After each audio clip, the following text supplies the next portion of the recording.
Hi guys, welcome to another episode of Media Strikes Back. I'm joined with the lovely Steph. Steph, what have you been doing this week? Oh, Kim, I've been doing so much this week and it's been a lot revolved around dancing. I actually tried one of Joe's dancing classes and it really got me into the spirit of things. Speaking of which, I spoke to Flic from e10 and she's just got so much to say about herself. She's not only a choreographer, but she's got her own company, she dances, she teaches, she just does about everything. Bit of an all-rounder. Yeah, absolutely. Well, not only do we have that on the show, also tonight we visit the Unsigned Music Festival, we have MMA, and we have lots more. So let's have a look at Flic from e10. Okay, so I'm at the Space Dance and Drama Singing Studios here in Paran, and I'm here with choreographer Flic. Hi, Flic. Hi. Thanks for being here today. No worries. Tell us a little bit about yourself. Well, as we discovered before, I run under a lot of different titles, but choreographer is probably the best umbrella title for it. I do a little bit of everything. I sing, I dance, I teach in both. I choreograph things for music videos, stage shows, film clips, just about anything. And how did it all begin for you? Well, I was one of these lucky little girls that just had way too much energy as a child, I think, and was put into dancing pretty early on. Yep. Started out actually in calisthenics, which is sort of a gymnastics-y type version of dancing. Yep. And just started learning from there and started doing singing lessons and acting lessons and learning how to play instruments and doing all of that. And it's just evolved to the point where I now have my own dance company, so it's just been a long evolution. That's fantastic. And tell us about your dance company that you've got running at the moment. It's called e10, and we are a fusion contemporary dance company. So essentially what we do is we have a contemporary route, and then we have fused a number of different styles of dancing with that on top to create something that's sort of innovative and new. Wow. And we're using that to sort of I guess put a bit of a stamp on Australia with something new that we can sort of claim as our own. And I think it comes from a mix as well with the whole understanding performance, because I've got that musical theatre background and all that stuff as well. So I'm mixing everything that I understand about how to act and how to convey emotion with real storylines that are relevant to today's society, and then putting that with a number of different dance styles, but as I said, the root being contemporary, so people can still understand it and engage with it. So but it's definitely something that hasn't been put out there before, so it should be quite eye-opening for people to watch. And unique as well. Yeah. I heard that you have a unique dance style. So tell us about your dance style that you teach. Sure. Well, I actually specialise in fusion. That's my baby, and I guess e10 was really, you know, the company that I created in order to launch that style. Yep. It came about in a roundabout way. Some people go out and develop the style and then come up with the brand. I came up with the brand and then realised that I already had a style, which was just, in a way, my signature. It's what I enjoy doing, is blending styles together. And I think I'm a little bit of a rebel, so I don't like to be told that I can only teach one technique or I can only put one thing in. So I just went, to hell with it, I'm going to put them all together, and essentially that's how e10 was born. Wow, that is fantastic. Thank you. What show are you preparing for at the moment? Well, I've got a few different things that I'm preparing for at the moment. One of them is called Lucy's Bedtime, which is a musical film. So I'm choreographing that at the moment with Dana Stockton, and video which shall not be named at this point in time, but it's out there. Fair enough. And I'm also obviously putting together my show for e10, and that's called Toxicity. So that will be coming out in February. So we're in that rehearsal period at the moment. Wow, that's really busy stuff. I have a rather packed schedule. Oh, that's good. And what's one of the best shows you've ever done? Oh, in terms of choreographing, I think probably one of the most fun shows that I've ever done is a show called The Balinese Princess and the Funky Monkey. Cool. Which is a pretty cool name.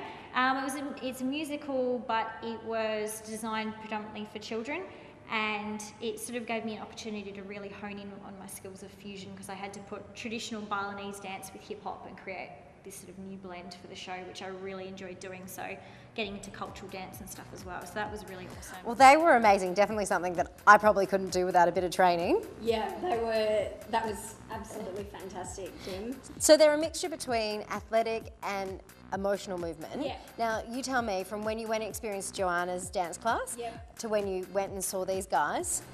Well, Joanna's class was more of a contemporary jazz style, which is just what you see in music videos these days, so very commercial, and compared to this style, which incorporated a bit of Latin in it as well. So need it's a just lot of technique. Yeah, a lot of technique used, and just a combination of different styles, which sort of created its own unique style. So, yeah. So its own life form. Yeah, absolutely, absolutely, and that's what Flic Manning was about. So it was really, really different and a good experience. So. Well, we're going to jump to a break. When we're back, we have more for you.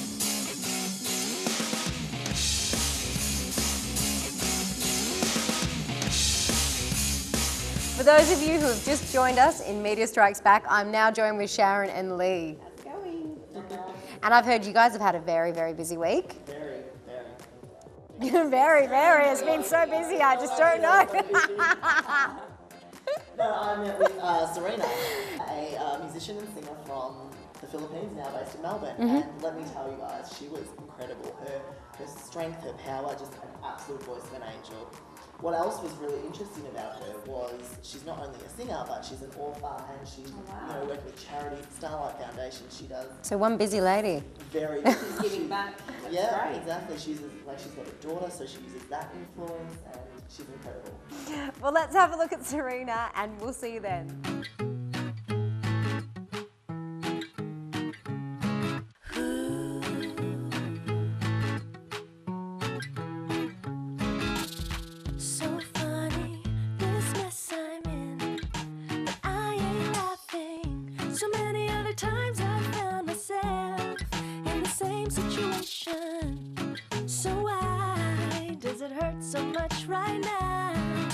I thought I had the heart to take it, 'cause I've been through this before. Instead, I ache for more, 'cause my head says I have had enough, but you know it ain't true. My heart's just like a boomerang, coming right back to you. Even though I said I have had enough, but I know it ain't true. My heart's just like a bringing my love right back to you. A very, very talented young lady from Melbourne who's in all types of industries at the moment.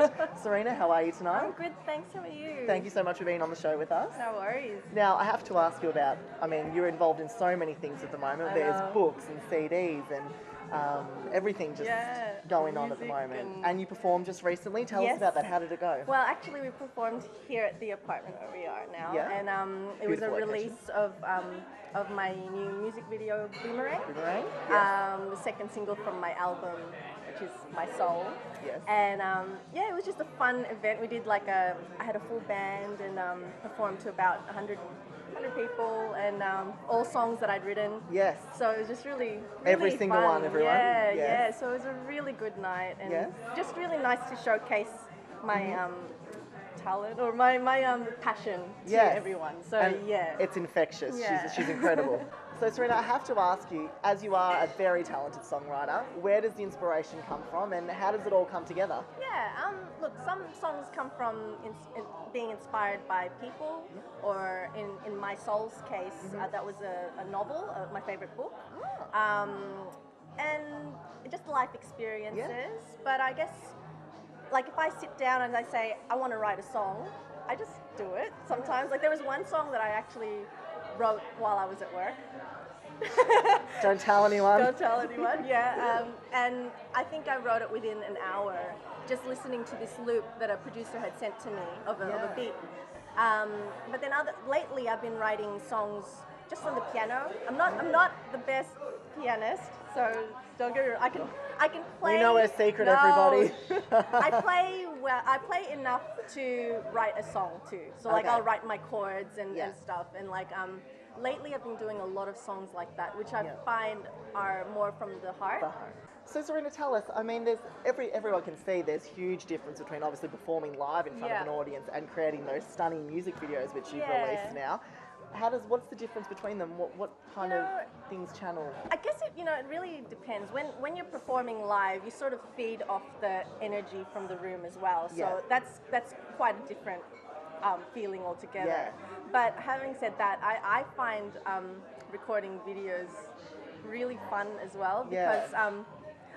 But it's also monotonous because like you're doing the same scene maybe once, like twice, third time, fourth time, and like but it's fun as well, especially if there's because like the first clip that well, no, not the first clip, but for the My Soul clip that I did, it was just me and the videographer, and we were on this farm with sheep and stuff. So it was a whole heap of fun, but like.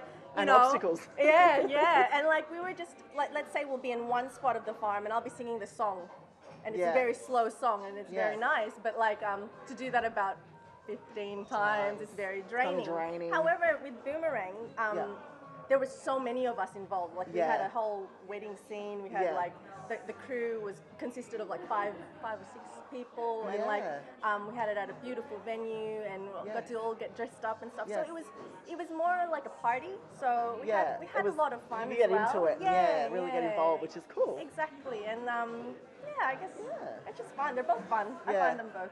I mean, when you're performing though, like it's more nerve-wracking because like there's people there and they're watching you, and like if you make a mistake, you make a mistake, and you can't change it. So that's the whole thing about live performances, But it's fun. It's fun. So tell us about some of your other endeavours. You've got books and CDs. Yeah, I've written a children's book as well. I've got 2 children, and last year I published a children's book. Yes.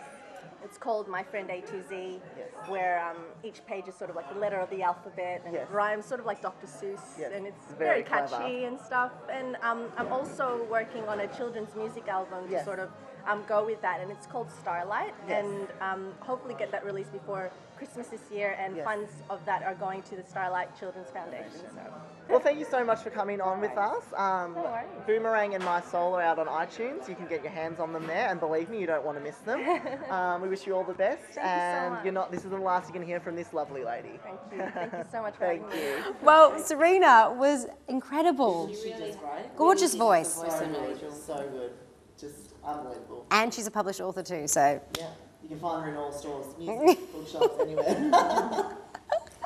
So tell us, Sharon, Yeah. who did you get the pleasure of going to see this week? I got to go to the Corner Hotel on a Cool. Thursday night, and basically Love the Corner Hotel. what the Corner Hotel does is they give an opportunity to artists all around Melbourne. They do a heat session on a Tuesday night first, and 13 artists get to perform in front of a crowd. It's usually a full house on a Thursday night to showcase their talent. So I went on the Thursday night, and there was amazing bands. I really didn't know Melbourne had so much talent, and we really enjoyed ourselves. I went with Steph as well, and we partied it up. Really diverse. Very diverse, very different, very Melbourne though. Yeah. Felt very Melbourne. Very urban. Melbourne though. Well, we are in Melbourne. Yeah. Picking up Melbourne. All right, well, let's have a look at the Unsigned Music Festival.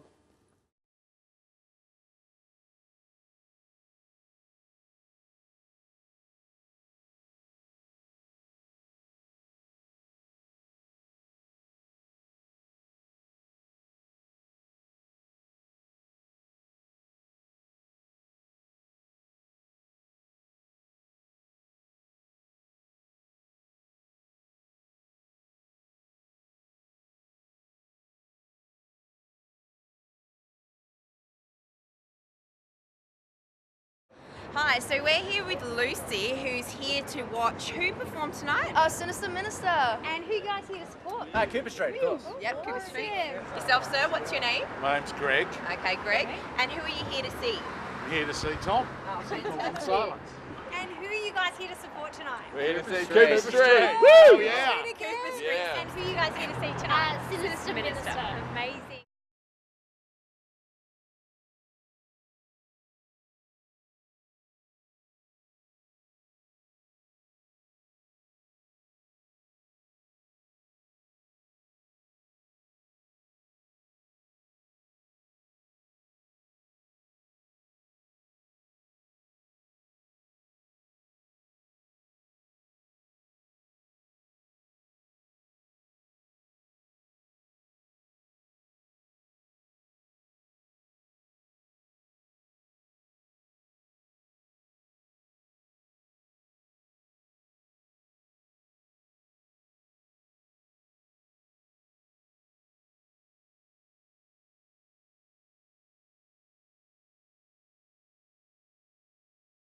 What's your association with these guys? Our high school friends. We've known them since high school, so yeah, and they've always been playing music, so yeah, getting out here to support them. Actually met Squish, the singer, when I first came to Melbourne. I walked into a shop and wanted the longboard behind all the boxes, and I wanted a discount. And I walked out of the shop with the longboard and a roof over my head.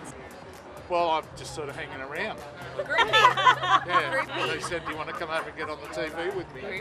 I said, what's your name again? And he said, Tom. And he's got a secret affiliation with who? Megan? I don't know any of them. I don't know what you're talking about. They're just awesome. Megan's younger brother. But still fans. Nevertheless, love Cooper Street. They're rocking out so hard. They're going so well in the music scene around here, so we're just here to support them. What do you like about Sinister Minister? Well, it's my boyfriend's band. Yeah. So of course for that reason I think they're amazing, but they are actually legitimately really good and I really enjoy watching them. They're really chilled and they've got a few dance songs as well, so it's really good.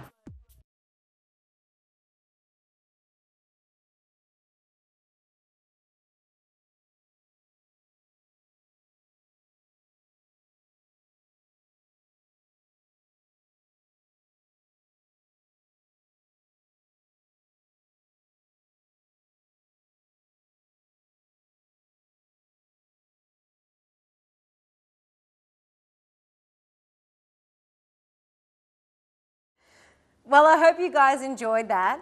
We're going to jump to a break, and after the break, we'll have MMA, so stick around.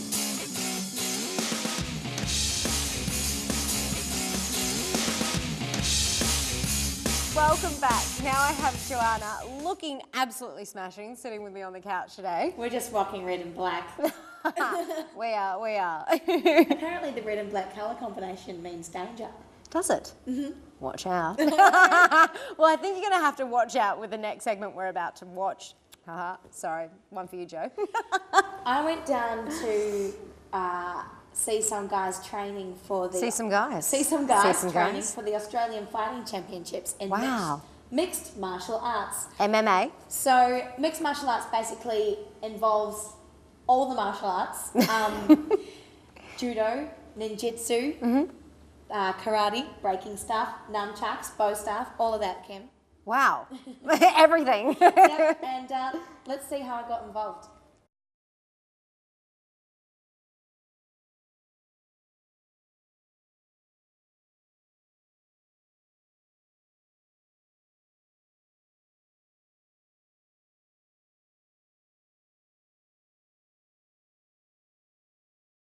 Tell us, do you actually do MMA yourself? Yeah, I was a professional MMA fighter, but I retired, so I had 16 professional fights, and I had my last fight about 2 years ago. In Australia? About half of them were in Australia, and before that, the rest of them were in the UK and other places in Europe, Italy, a few other countries like that. And so at this gym, so you train, obviously, the fighters for an MMA. What level does it start at? Well, we get all sorts of levels here. We get complete beginners who've never done any form of exercise before. So that sort of makes up about 90% of our customers. And then about 10% are fighters who compete in MMA. Some of them compete in Thai boxing and jiu-jitsu and other sports. But yeah, most of the people are just like looking for exercise, keep fit, or to learn self-defense. MMA, it's mixed martial arts, so it's probably at the moment the fastest growing sport in the world. It's basically a compilation of all different sorts of martial arts, basically in the one basket. And basically, in America, the UFC pretty much have put the sport on the map in regards to just basically nationalise it and brought it mainstream to the world. And the sport's growing that quick in the country and basically all around the world. And you know, they rated Australia as probably the fastest growing country with the sport at the moment. Yeah, it's awesome. Okay, Thomas. Right. Okay, tell me, what do you do in mixed martial arts? Well, mixed martial arts, I train a lot of different disciplines. Yeah? Train BJJ with my black belt coach, Dennis Kelly. What's BJJ? Brazilian Jiu-Jitsu. Oh. It's a form of ground fighting. Okay. So you overcome your opponent with submissions. So I would overcome you by doing what? Well, you'd have to get me in some form of arm lock or a chokehold. Okay. But it'd have to start with us, so one of us would have to take them to the ground. No! It's not going to happen. I'm going to win. And so what do you think that the kind of martial arts is becoming a real trend in fitness? Yeah, I think it's definitely boxing and that sort of thing is becoming more popular, and it's just because it's a more interesting way to keep fit rather than just like running around the block.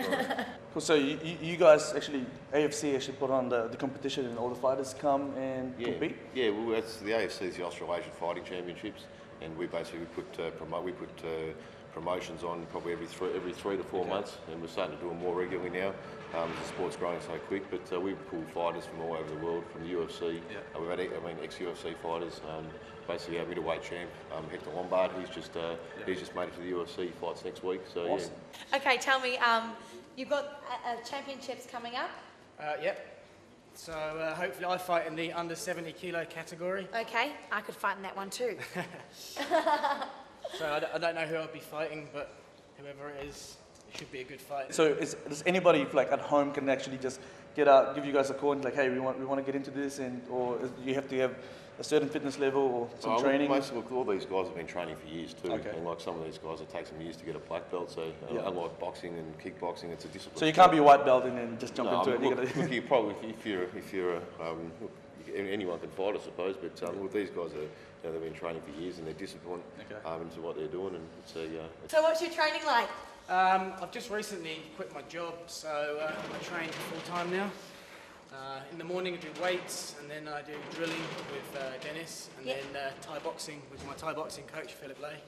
I just really want to know, when you get into the ring, what type of state of mind do you have to be to actually beat the other guy? Crouching tiger, hidden dragon? Yeah, I think everybody's got like a different state of mind. So some people are really angry and aggressive. So if you're a naturally angry and aggressive person, then you're probably going to be angry and aggressive when you get in there. Do you get into character? Like you're thinking, man, I'm going in there, I'm going to be Rocky. You have a little music going in your head? Or? No, you can't really do it. You got to just be truthful to yourself. So if you're not a naturally aggressive person, if you try to think that you're going to be aggressive when you fight, it's not going to work for you. You're going to get exposed. So, for me, the best thing is just to try and stay calm and just like focus on technique rather than being angry or violent or whatever. And have you had a few heats coming up lately, or? I had a fight a couple of weeks ago on a big show in Melbourne. Fortunately, I won in 40 seconds. 40 seconds? Yeah. Do you get a lot of specialized, say for example, like a boxer or kickboxer who wants to jump on and join MMA? Well, there's a lot of kickboxers at the moment that are converting to MMA because the sport's growing so quick at the moment. But as I said, it's such a variety of different martial arts. It's an interesting sport to watch, and that's why it grabs so many people. So how do you do mental training? Like, do you do mental weights? I mean, when you first start, it's not that important, but when you know you've got like an important fight coming up, it becomes more and more important because if you try to ignore it, then once you get into the ring, it's all going to hit you. Right. So basically, we get everybody to a few weeks before the fight, start thinking about the fight, rehearsing in your mind what you're going to do and all that kind of stuff, so that by the time the fight comes around, you're not too nervous and you're ready for it. So. Yeah. Oh, awesome. Come on. There we go. So how did you not get any bruises? I can make him. Well, very true. You might be hiding them underneath there, though. I'm a unit. That looked absolutely fascinating. It was kick-ass. Oh, that's exciting. I just want to go and do it again. Yeah. We should have Media Strikes Mixed Martial Arts Edition. Yes, we should. Maybe use pillows or something.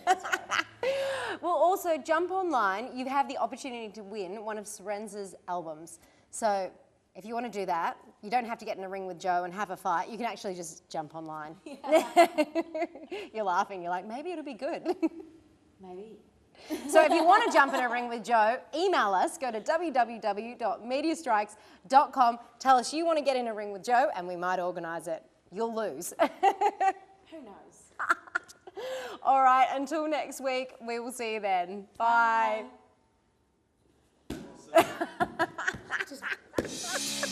What?